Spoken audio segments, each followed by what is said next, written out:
Hindi mo akalain na hindi lang pala puro dribble, shoot at scrimmage ang training na pinagdaraanan ng Ateneo Blue Eagles, kundi tila may halong matinding pisikal na pagsubok na maihahalin tulad pa sa training ng mga sundalo.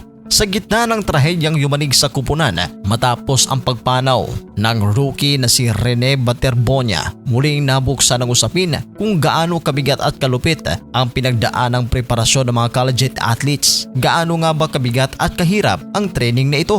Matapos ang trahedya sa Aurora, muling naging viral sa social media ang isang lumang podcast interview ng dating Ateneo Blue Eagle na si Mike Nieto, kung saan idinetalye niya kung ano'y matinding bootcamp at training ng kupunan sa Aurora sa ilalim ni Coach Tab Baldwin. Nagdulot ito ng espekulasyon at diskusyon online kung saan dahil sa pagkakatulad ng lokasyon at uri ng aktibidad sa insidenteng ikinasawi ng mga manlalaro na sina Rene Baterbonia at Divine Adili. Ayon kay Nieto, bahagi ito ng kanilang pre-season preparation ang pagpunta sa Aurora para sa isang disiplinadong bootcamp. Inilarawan niya ang mga pisikal na pagsubok at drills, kabilang ang paggapang sa buhangin sa ilalim ng matinding sikat ng araw. Nabanggit din sa podcast na pinapalangoy ang mga players sa dagat para sa endurance at pagsubok ng tapang, kahit pa ang ilan ay hindi marunong lumangoy. Ayon sa kanya, ang prosesong ito ay dinisenyo upang bumuo ng disiplina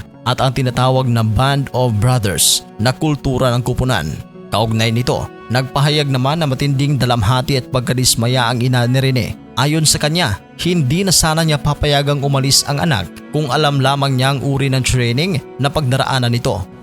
Hindi talaga nila sinabi na magkakaroon ng training na ganun. Sa isang video na ibinahagi ni Agusan del Sur Governor Santiago Kane Jr., emosyonal na ibinahagi ng ina ni Baterbonia ang sakripisyo ng kanilang pamilya upang masuportahan ang pag-aaral at karera sa basketball ng kanyang anak.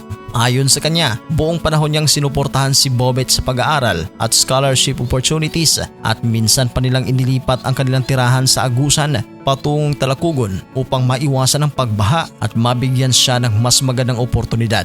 Anya pa, kung alam niya lang na ganito ang training, sana ay hindi na sila pumayag na maglaro ang kanyang anak sa Ateneo.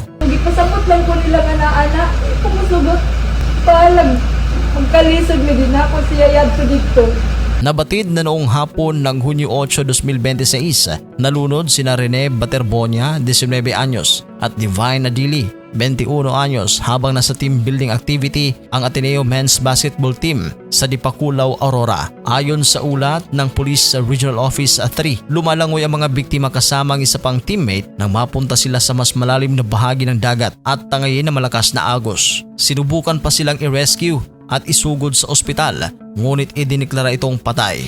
Si Baterbonia ay isang rising star, kampyon at dating MVP ng palarong pambansa mula sa Davao na nakatakda na maglaro para sa Ateneo. Si Adili naman ay isang Nigerian foreign student athlete na nakapaglaro na para sa kupunan noong UAAP Season 88. Ayon naman sa PNP Aurora, walang nakikitang foul play sa insidente ng pagkalunod.